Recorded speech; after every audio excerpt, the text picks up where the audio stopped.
What would you do to get him? Grab him! And take him! You'd grab him and take him. Take him! Like that. She was told she was too dark to sell and unmarketable, words that would have broken most people. But the woman who heard these crushing rejections would go on to become one of the most iconic supermodels in history.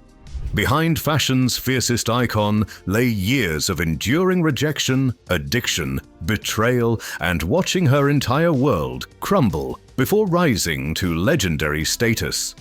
Before we talk about this shocking story, you need to see this clip that changed everything. The moment Grace Jones slapped a TV host live on air. That slap wasn't just about rudeness. It was decades of pain exploding in one powerful moment.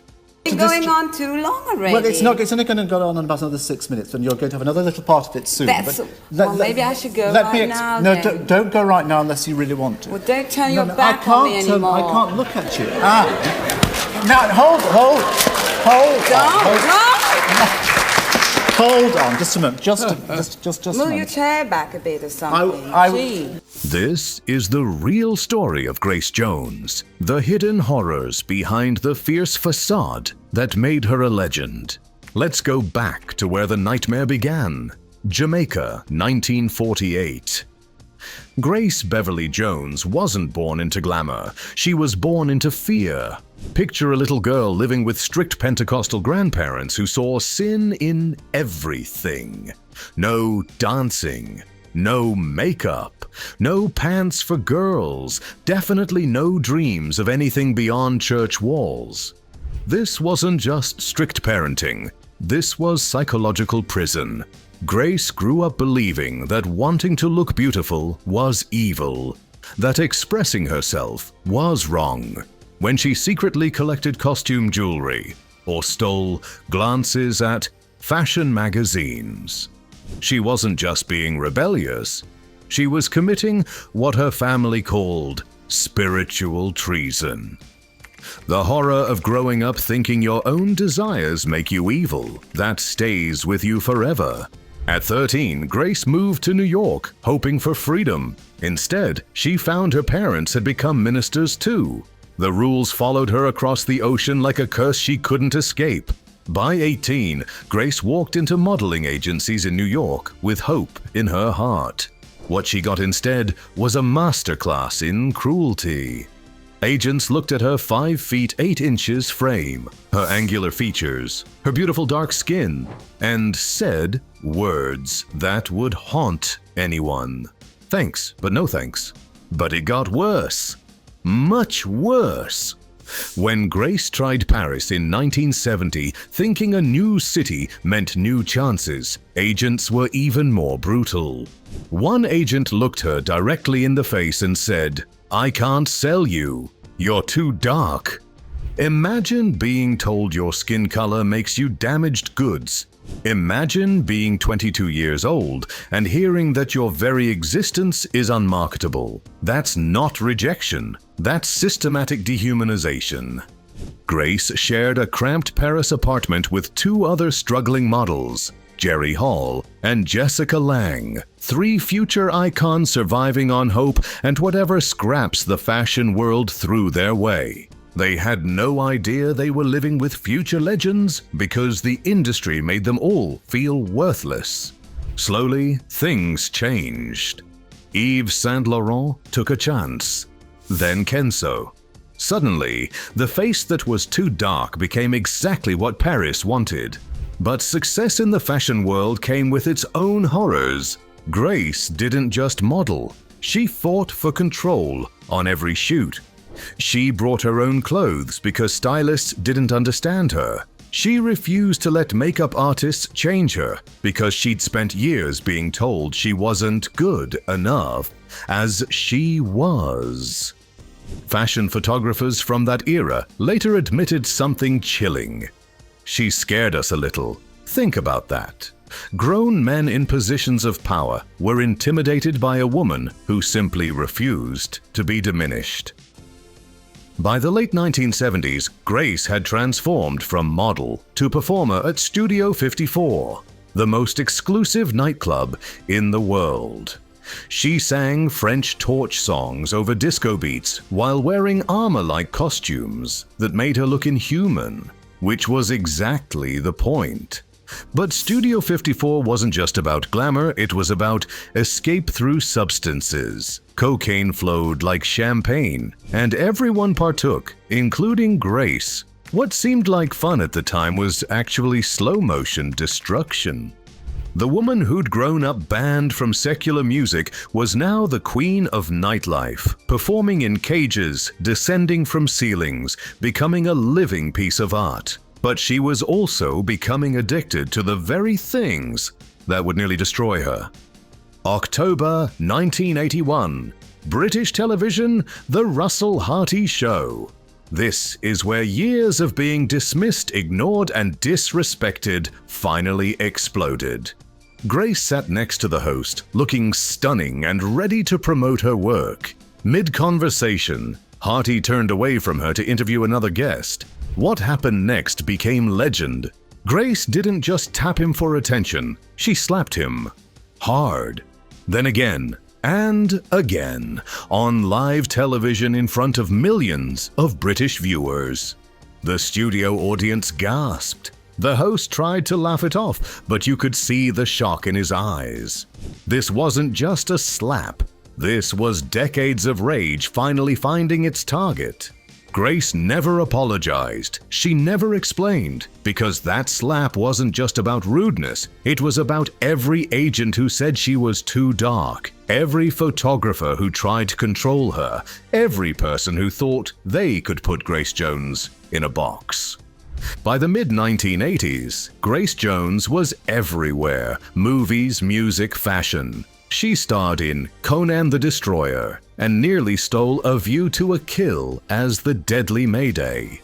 She was simultaneously a supermodel, music icon, and movie star.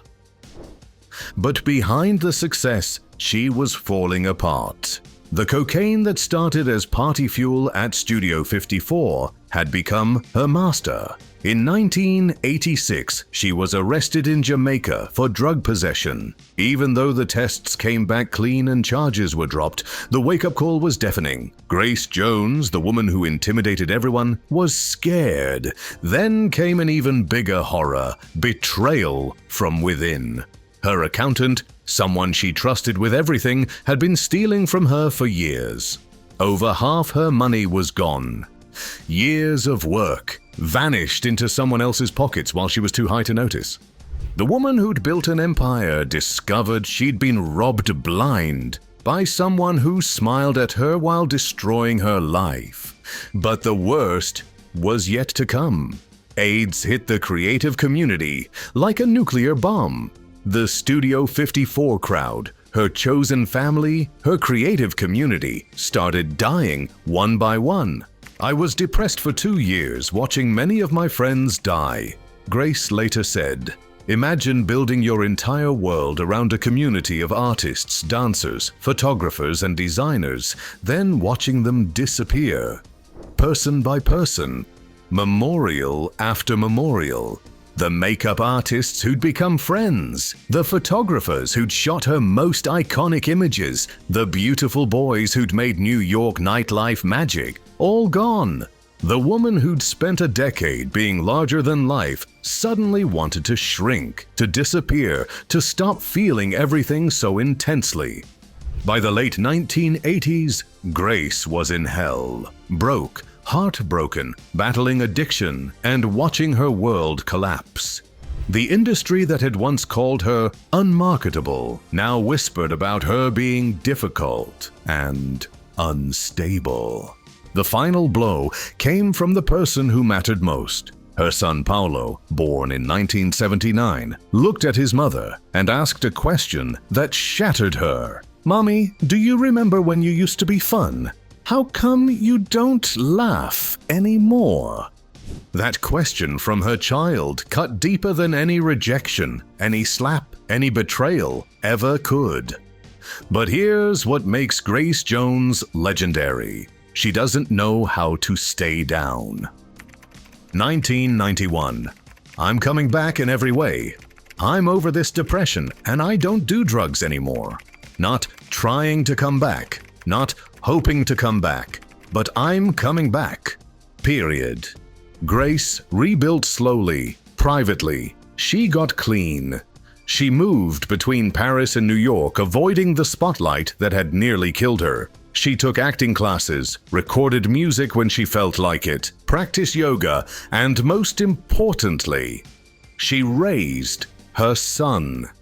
The revenge was simple. She outlived, outlasted, and out-influenced everyone who tried to destroy her.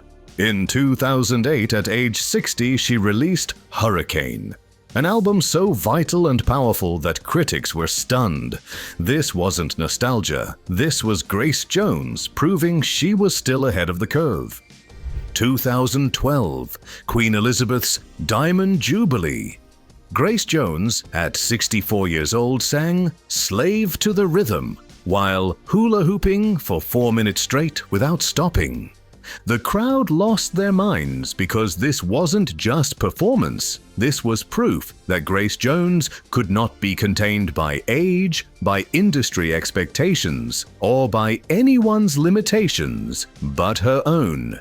Today, Grace Jones is in her 70s, living between Paris and Jamaica, still technically married to a bodyguard she escaped decades ago because she never bothered with divorce paperwork. She's a grandmother now, and when she talks about her granddaughter, this fierce woman becomes almost tender. Very strange features, though, for Americans, you know. They're not used. Everyone thought I have a nose job, for example. But don't mistake that tenderness for weakness. The industry that once called her unmarketable now studies her every move. Young artists name-drop her in songs. Fashion magazines call her iconic. The agents who said she was too dark now represent models trying to capture just a fraction of her essence. Grace Jones didn't just survive the industry that tried to destroy her, she transformed it forever. Grace Jones survived every attempt to break her. Called unmarketable, she became priceless. Too strange, she became the blueprint everyone copies. She didn't just slap Russell Harty, she slapped a system that tried to silence her. The greatest revenge. She's still here, still terrifying, still Grace.